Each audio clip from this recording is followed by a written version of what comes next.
Welcome back.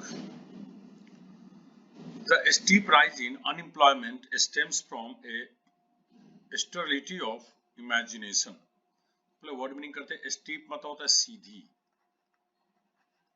खास करके आप ढाल देखते होगे ना कहीं की सीधी ढाल रहती है, जैसे ऐसे हो गया पहाड़ ऐसे होता है, अगर सीधी ढाल है तो इस पे चढ़ना बड़ा मुश्किल होता है, तो इसको क्या कहोगे स्टीप। राइज मतलब वृद्धि, इन अनएम्प्लॉयमेंट बेरोजगारी में, स्टेम्स फ्रॉम, देखो स्टेम्स फ्रॉम क्या होता है, वास्तव में स्टेम मीन्स होता है तना, पेड़ वगैरह का क्या होता है तना,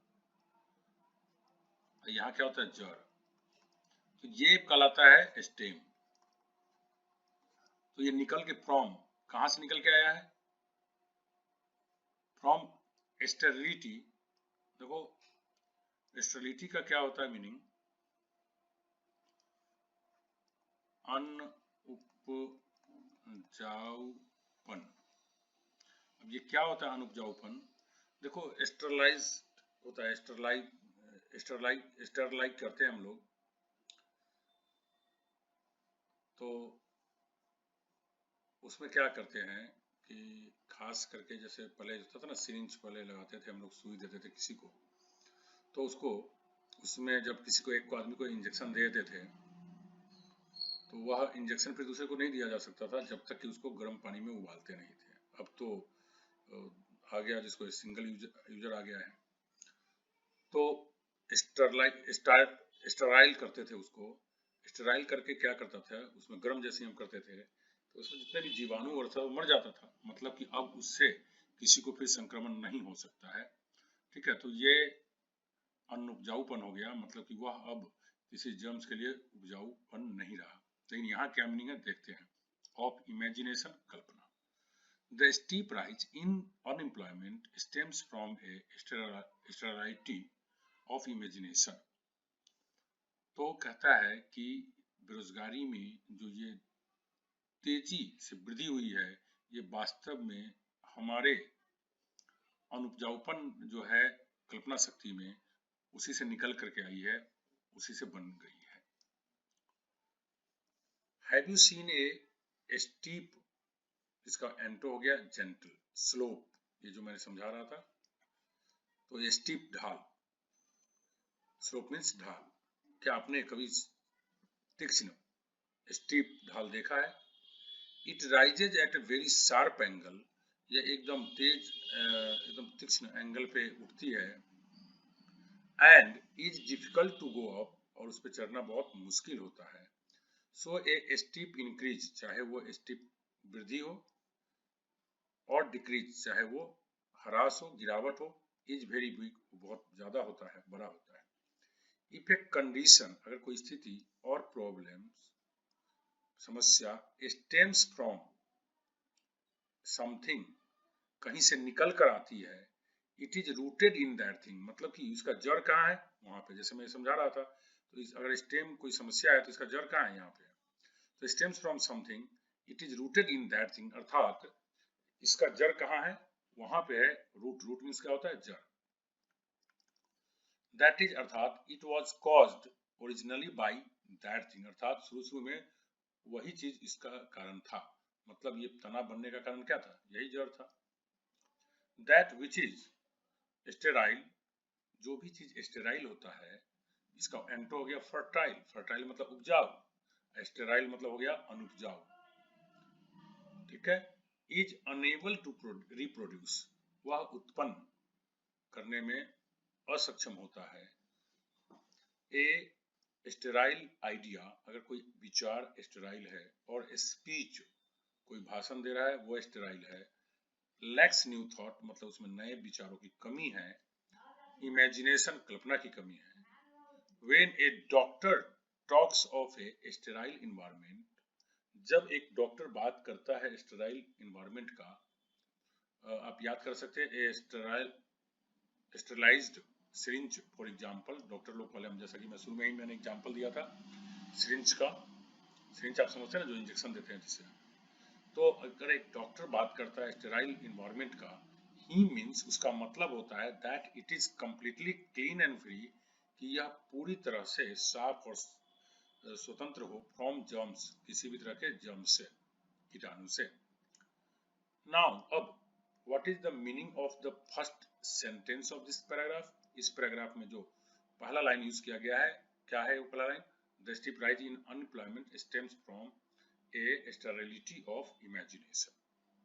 तो उसकी बात कहते हैं the extremely big increase in unemployment. कहना क्या चाहता है कि बेरोजगारी में बहुत बड़ी वृद्धि में बी ट्रेस्ड बैक, ट्रेस मतलब खोजना, को खोजा जा सकता है टू द फैक्ट, इस तथ्य में दैट वी लैक आइडियाज, कि हमारे पास विचारों की कमी है। अर्थात हमारे पास जो बेरोजगारी है उसका जड़ में क्या है, उसका कारण क्या है? हमारे पास विचारों की कमी, आइडियाज की कमी। इन अदर वर्ड्स, दूसरे शब्दों में, productive ideas could combat unemployment. Combat मतलब जूझना, लड़ना। तो कहता है कि प्रोडक्टिव आइडियाज मतलब ऐसा विचार जिससे उत्पादन किया जा सके, जिससे उत्पन्न हो सके, जो फलदायी हो। तो लाभकारी फलदायी जो विचार है वो क्या कर सकता है? बेरोजगारी से, अनएम्प्लॉयमेंट से, बेरोजगारी से जूझ सकता है, लड़ सकता है।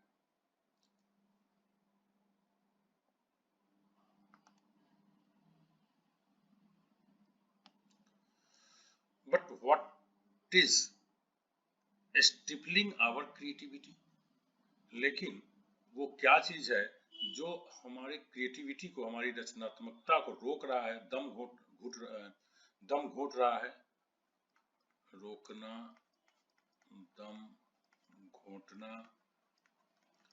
क्रिएटिविटी मतलब रचनात्मकता। रचनात्मकता क्या होता है? कोई नया चीज करने की क्षमता। तो कहता है आखिर वो क्या चीज है जो हमारी रचनात्मकता को रोक रहा है, खुद क्या दम घोट रहा है? इफ समथिंग स्टिफल्स यू, अगर कोई भी चीज आपको स्टिफल्स करता है, it makes you unable to breathe comfortably, यह आपको आराम से सांस लेने में अयोग्य बना देता है, रोकता है सांस लेने से। स्पेशली बिकॉज ऑफ हीट, खास करके गर्मी की वजह से, and lack of fresh air, साफ सुथरी हवा की वजह से। जैसे आप देखते हो किसी किसी रूम में बहुत गर्मी रहती है, उमस भर जाता है, तो क्या कहते हैं? दम घुट रहा है। तो मतलब स्टिफलिंग होने लगता है, सफोकेशन फील होने लगता है। इमेजिन, कल्पना करिए, a plant in such a stifling conditions, अगर ऐसे स्टिफलिंग कंडीशंस में एक पौधा लगा दिया जाए, व्हाट वुड हैपन? क्या होगा? It's growth would be prevented, इसकी जो तरक्की है, इसका जो विकास है वो रुक जाएगा। प्रिवेंट मीन्स रोकना। So the question now is, तो अब सवाल यह है कि what is preventing our creativity from developing? अर्थात हमारी रचनात्मकता को विकास करने से कौन रोक रहा है? क्या चीज है जो रोक रहा है? The fear of taking risk, यही तो रोक रहा है। जोखिम लेने का डर। हम लोग जोखिम नहीं लेते क्योंकि डर लगता है।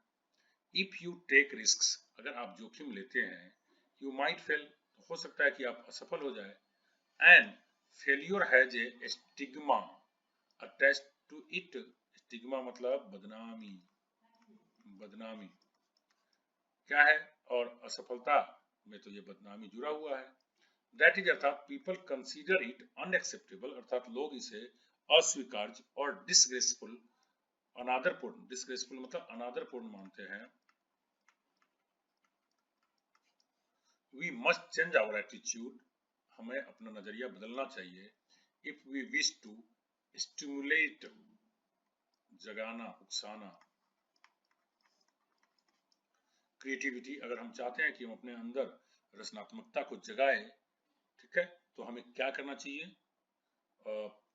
असफलता से डरना नहीं चाहिए, और असफलता से जो बदनामी मिलती है उसे नहीं समझना चाहिए, ऐसा नहीं मानना चाहिए।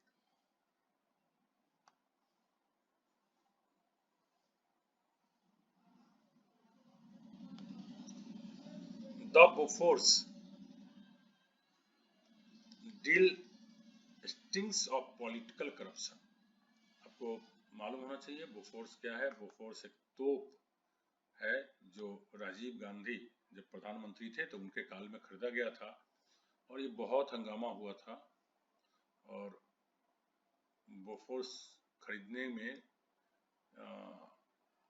ऐसा माना जाता है कि घोटाला किया गया था, चूंकि बोफोर्स खरीदा गया था इटली के कंपनी से और राजीव गांधी का ससुराल इटली में। तो ऐसा कहा गया है कि कॉन्ट्रैक्ट, बोफोर्स तोप के कॉन्ट्रैक्ट के लेन देन में कुछ गड़बड़ी की गई थी। हालांकि राजीव गांधी जिंदा होते तो ये बात और ज़्यादा हंगामेदार होता, लेकिन उनके साथ ही ये मामला खत्म हो गया। The Bofors deal stings of political corruption. देखो स्टिंग्स मतलब बदबू देना, ऑफ पॉलिटिकल करप्शन कहता है बोफोर्स का जो लेन देन है उसमें से भ्रष्टाचार, राजनीतिक भ्रष्टाचार की बदबू आती है। इफ समथिंग स्टिंग्स, अगर कोई भी चीज स्टिंग्स करता है, इट स्मेल्स एक्सट्रीमली अनप्लीजेंट, ये बहुत अत्यधिक अप्रिय बदबू देता है। फिगरेटिवली अगर बात करें तो इट हैज एन अनप्लीजेंट, इसमें अप्रिय, ऑफेंसिव, आपराधिक और इमोरल क्वालिटी, अनैतिक गुण होता है। आई रिग्रेट, रिग्रेट मतलब पछताना, अफसोस जाहिर करना।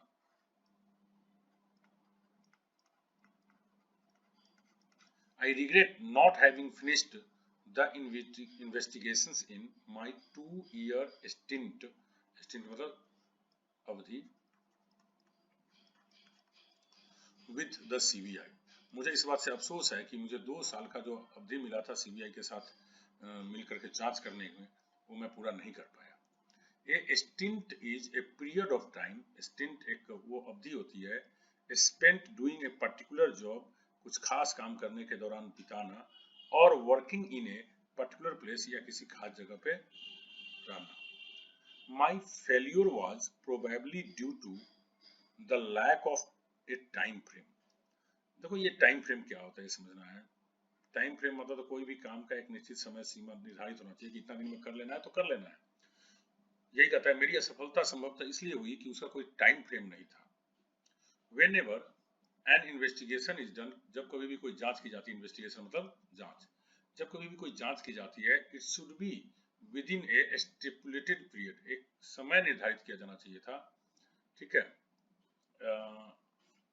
एकदम स्पष्ट रूप से बता दिया जाना चाहिए। स्टिपुलेटेड का मतलब होता है कि एक निश्चित, यहाँ जो मीनिंग दे रहा है, एक निश्चित समय निर्धारित कर दिया जाना चाहिए था और उसी के अंतर्गत जांच पूरी हो जानी चाहिए। इफ यू स्टिपुलेट समथिंग, अगर आप किसी चीज को स्टिपुलेट करते हो, यू स्टेट इट, आप ऐसे कहते हो एज ए नेसेसरी कंडीशन, कि वह उसके लिए आवश्यक है, निश्चित है, स्पेशली ऑफ एन एग्रीमेंट और ऑफर, चाहे वो किसी एग्रीमेंट हो, संविदा का बात हो या कोई ऑफर की बात हो। मतलब क्या, एक निश्चित समय सीमा हो या एक निश्चित नियम हो उसके लिए। इफ द डेडलाइन, अब देखो डेडलाइन भी हो गया समय सीमा, इज नॉट मेट, अगर कोई समय सीमा को पूरा नहीं किया जाता है, the authorities should take stock of the situation, take stock of the situation. तो कहता है कि अगर कोई कार्यक्रम को, कोई जो दिया गया है काम, उसको अगर एक निश्चित समय सीमा में पूरा नहीं किया जाता है, तो वो जो अधिकारी है, ऑथोरिटीज मतलब क्या होता है, अधिकारी आप याद करो, ऑथोरिटी मतलब अधिकार, और ऑथोरिटीज मतलब जो भी लोगों के हाथ में अधिकार है वो। तो ऑथोरिटीज को क्या करना चाहिए, take stock of the situation, ये फ्रेज है। Take stock of the situation मतलब स्थिति को भांपना, स्थिति को भांपना मतलब क्या, समझना चाहिए कि स्थिति क्या है, आखिर नहीं पूरा हो पाया तो क्यों नहीं हो पाया, पूरी तरह से पुनः उसके ऊपर विचार करना चाहिए, जांच करना चाहिए फिर से। दैट इज, अब देखो take stock of the situation को क्या कहता है, दैट इज अर्थात दे शुड पॉज, रुकना चाहिए, टू थिंक, सोचने के लिए, about all the aspects, aspects means पहलू, मतलब सभी पहलुओं पे विचार करने के लिए थोड़ा रुकना चाहिए स्थिति की, before deciding what to do next, आगे बढ़ने से पहले क्या करना चाहिए, थोड़ा रुक करके सोचना चाहिए कि आखिर इसमें समय के अंदर क्यों नहीं जांच हुआ। तो इसको बोलते हैं take stock of the situation.